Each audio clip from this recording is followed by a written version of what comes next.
Good morning guys, another day, another mission. Ngayon nandito kami ni Rans TV. Papunta tayo ngayon kina Carlito, yung bata po na na-vlog natin nung last time. Hindi na kami dumaan sa atin niya para ipaalam na bibisita kami kasi ayaw na naming abalahin yung atin niya kasi may trabaho din po yun kapag araw ng Sabado. So ngayon is Saturday, may trabaho kasi siya kasi yun yung kapalit ng pagpapaaral sa kanya, yung kanya naman pagbabantay doon sa tindahan ng manok. So ngayon, andito na kami sa Barangay Alayaw at papasok na tayo dito. Yan sa location na yan kung saan na ando doon yung kanilang tahanan. So ngayon sasakay lang tayo kay Rans para mas makapag-vlog tayo ng mas maayos. Iangkas na tayo ni Rans kapag medyo mahirap ang daan kasi ngayon mainit, pero makikita nyo naman dito pa lang sa bungad hindi pa tuyo yung putik, kaya sigurado doon ganun pa din yun. Kaya kung kinakailangan maglakad, maglalakad tayo. Pero ngayon sasakay tayo kay Rans. Ayan, dito. Okay, kita nyo naman yung daan dito mga kabayan. Ayan o, grabe, putik talaga. Medyo mainit naman, huwag naman sanang umulan para mamaya paglabas namin dito hindi mahirap. Hindi na kami nag 4 wheels kagaya nung nakaraan kasi nga nakita nyo naman yung nangyari sa amin nung nakaraan. Nag-spend talaga kami ng halos mahigit 1 oras. Hindi lang kita sa video kasi maraming cut yun, pero umabot talaga kami dito ng mahigit 1 oras para lang may alis yung sasakyan. Kaya sayang yung oras namin nung time na yun, na yung 1 oras na yun dapat na ibiyahe na namin papunta naman dun sa iba nating pwedeng matulungan nung araw na yun. Pero ayun, halos kapusin pa kami sa oras kasi nga medyo maulan, madilim. So hinahabol namin nun yung may kunting liwanag kumbaga para makapag-vlog ng maayos. Kaso nga lang stranded kami doon. Ayan putik oh. Daan-daan lang, Rans. Baka mamaya may malaking bato hindi pa naman kita sa tubig. Ayan, dito yata tayo nun na tagalan Sabihin mo pag maglalakad ako. Ano, lakaran ko? Lakad na lang ako para maibuelo mo ng ayos yung motor mo. Sa gilid kanila po. Alright. Saan ka? Diyan yung makapal na yan. Diyan tayo nadali nun. Okay, si Rans na mag-drive ng motor papasok doon. At ako naman dito na ako sa gilid dadaan. Dapat ang dala namin ngayon yung monster na sasakyan ni Commander. Kaso nga lang ang problema, sira. Madalas siyang nasisira kasi nga open yung mga niya, yung mga wirings, ganun. Naka-open lang kasi. Ayan, tinan nyo naman ayan ito yung putik na dinaanan namin noong nakaraan. Dito kami nag-try. Hanggang sa nag-try kami dito. Pero wala pa rin. Talagang lubog yung gulong. Ayan, tinan nyo naman po. Diba? Kaya wala, hindi na natin sinapala rin yung 4 wheels. Mabuti na lang to. At saka naman, mainit naman, okay na maglakad-lakad. Okay, dito na si Rans. Rasa kayo ulit. Yeah. Parang may isa pa dyan. Ano? Pero hindi na yun. Kaya? Pero kung alanganin, baba na lang ulit. Pag alanganin, baba na lang ulit tayo. Sayang yung monster. Yun talaga ang perfect dito. Kaya lang, yun talaga ang problema. Madalas sira.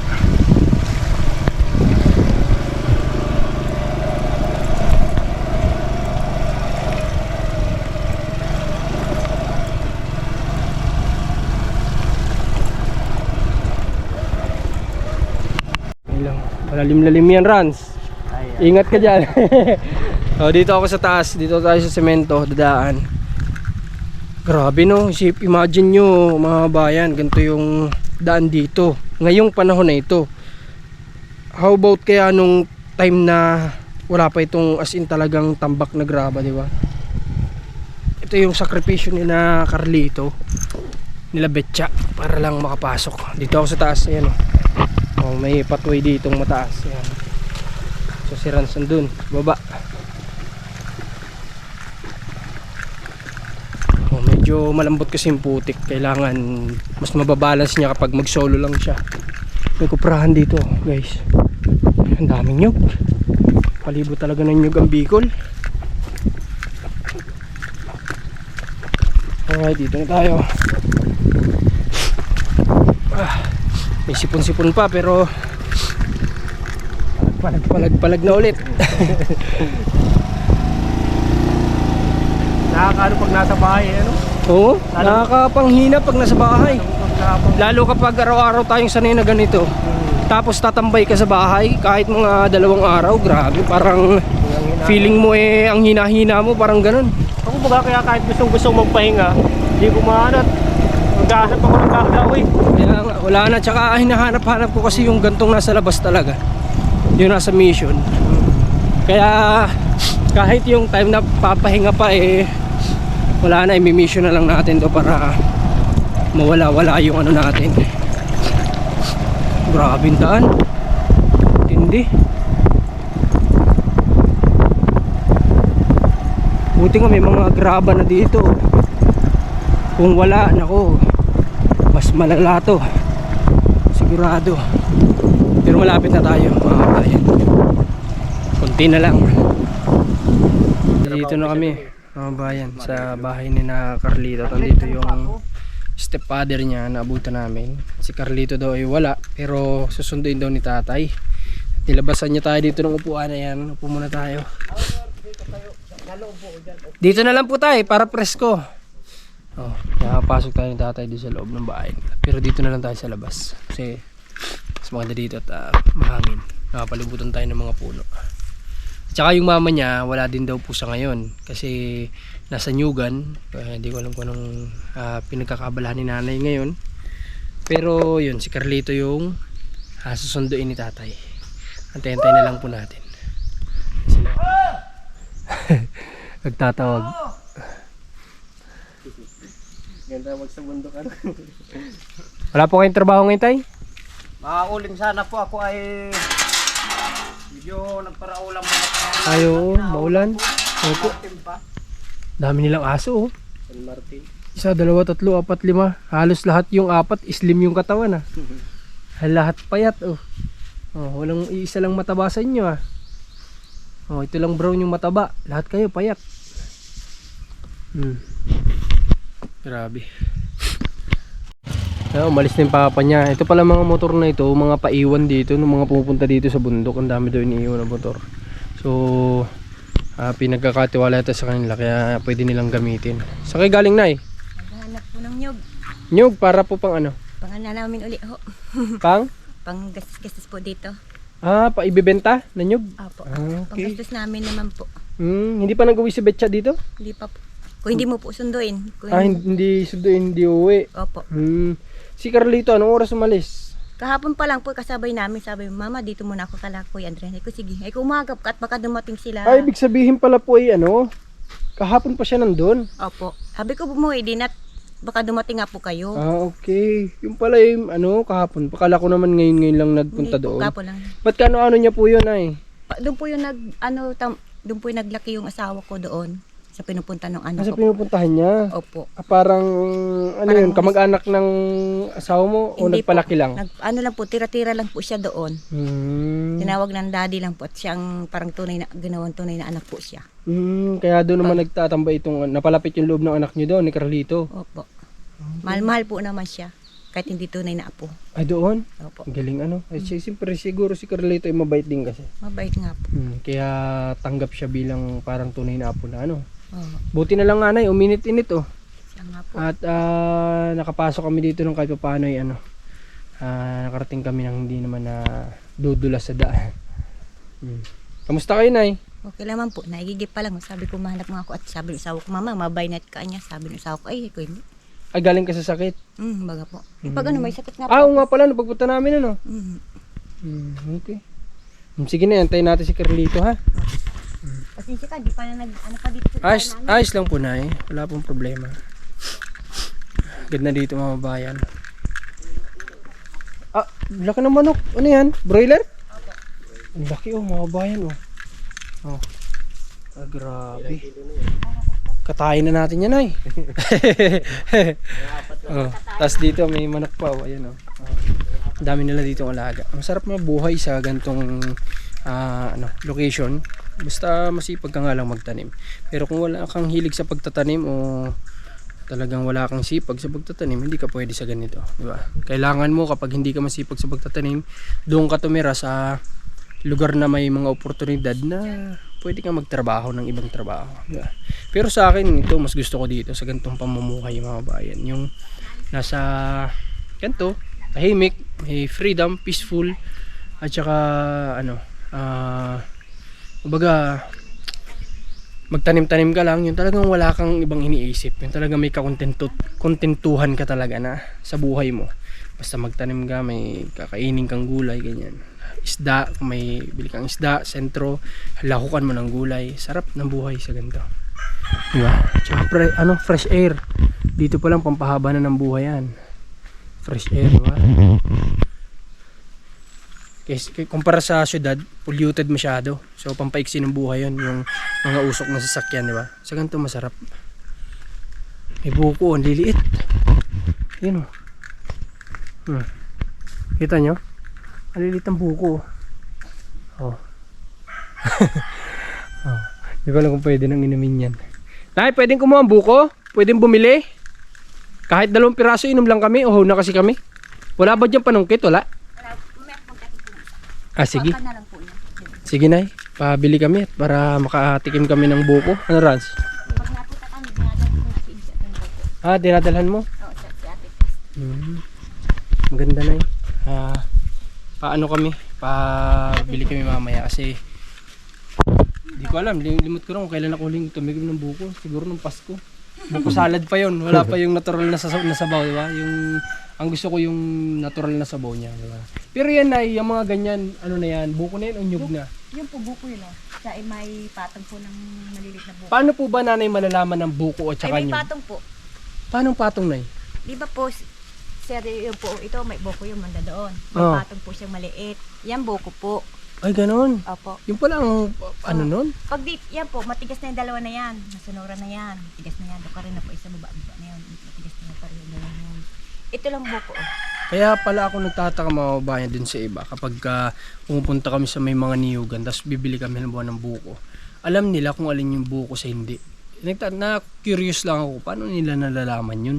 Kung buko o hindi. Akala ko kinakatok, ganyan, something na ginagawa nilang ganun. Pero paano, naisip ko, paano kakatukin? Sinusungkit nga, di ba? Sa sungkit pa lang alam na nila kung buko na yun o hindi. Ito po, buko po yan, eh. Alin dyan? Diyan po, manda sa ganyan. Itong mga nandito sa gilid sa side nito? Sayang lang walang zoom yung camera natin. Di bali. Mamaya po, susundot po yung isa. Sige. Pero dito may panungkit kayo, wala? Dali mo, magaw, dali mo kung panungkit lang po. Dahil sa gantong pamumuhay, o ano naman kayo? Kumbaga, sa bilang pamumuhay na nasa gantong sitwasyon na nasa gitna ng parang kabundukan, kumusta yung buhay sa ganito? Minsan, okay lang man po. Minsan, ano din po. Minsan, wala rin. Mahina po ang niyog. Pero, kumbaga, kung ikukumpara sa yung parang nasa syudad ka, yung mga mausok, tapos ikaw nasa gantong presko, alin mas pipiliin mo na, sa syudad o dito? Ay, dito po. Di ba? Paras kami nanay, kahit naman ako dito talaga pipiliin. Gusto ko po dito po, tahimik po. O, tahimik, no? Kapag gising mo sa umaga, wala kang maririnig na mga nagchichismisan sa kanto. Kasi minsan yun yung nagiging alarm clock natin, yung mga nagchichismisan na yan. Di ba? Ang aga-aga, alas 5 pa lang, nagkukumpulan na.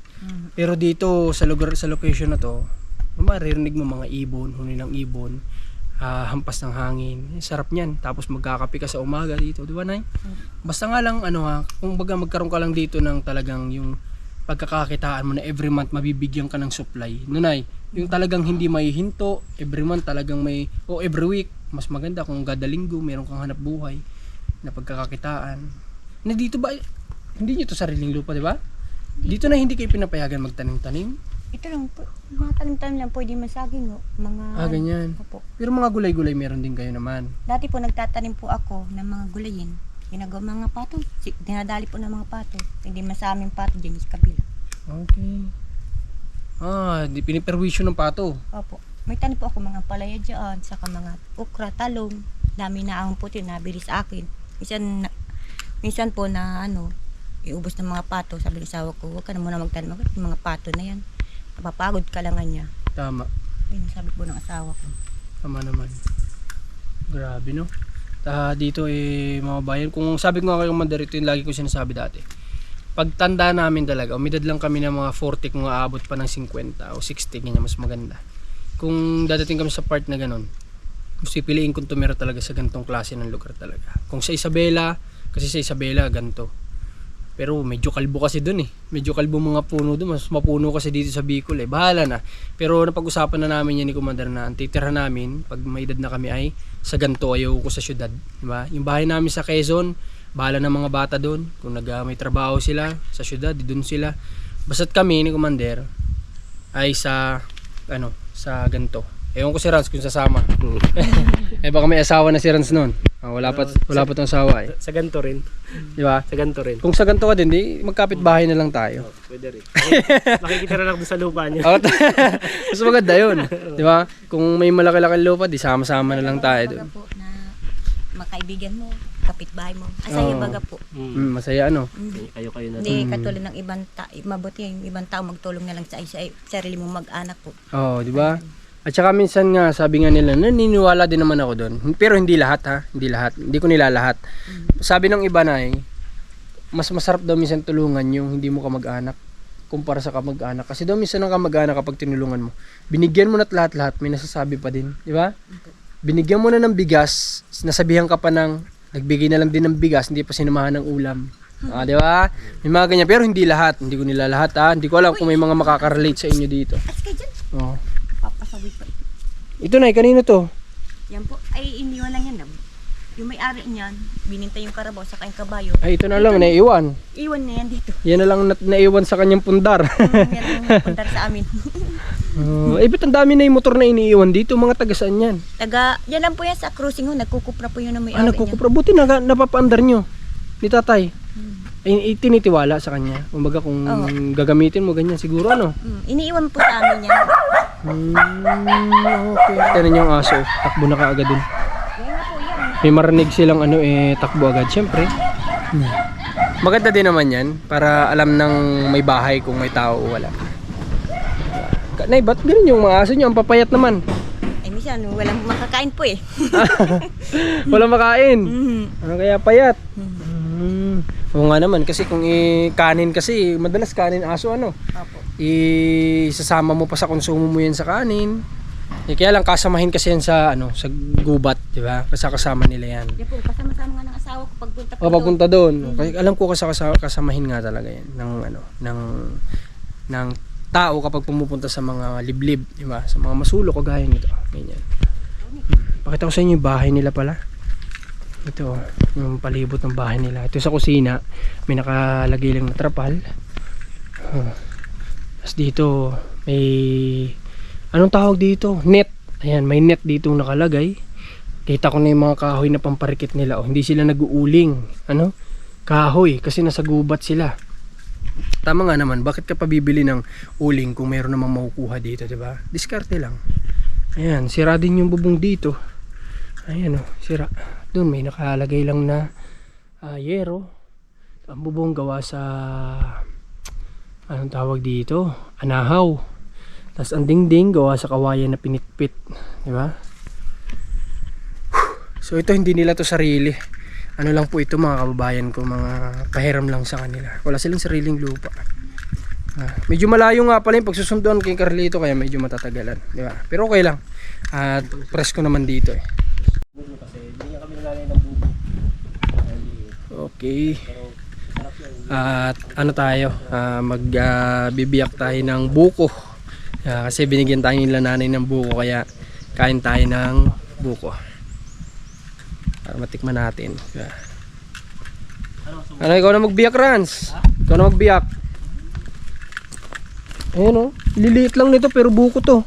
Diba? Sabi niya ate. Sarap yan, tambulili. No, anong tawag dito? Parang tambulili. Ano yun? Anong tawag doon? Anong tambulilit? Buko din. Agyawan. Agyawan. Agyawan. Yan. Inom tayo ng sabaw. Kasi yan naman yung masarap din sa buko, yung sabaw, di ba? Yun. Marunong pa? Hindi na. Hindi pala. Sarap niyan. Sabaw ka muna. Oo, siyempre. Huwag mo nang ganyan. Okay na yan. Hinay mo ng kutsara butasin. Oo, okay na. Grabe. Bira lang natin matikman.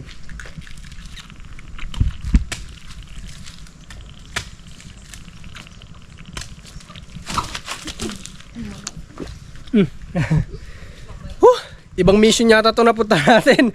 Maling mission to napunta namin ngayon ni Rans. Pangalawa, baka tatagilid na naman yan. Yan na ito. Nakakita ko rin patamana eh. Yun. Sa una lang yun at ano. Ayos. Oh, sarap nito. Buko. Fresh buko, di ba? Sa una lang pala. Tayo, ang buko. Ito yung sinasabi ko. Kapag sa ganito ko nakatira. Di ba? Sa syudad, alam niyo kung magkano ang buko. Di ba? Mahal na, no?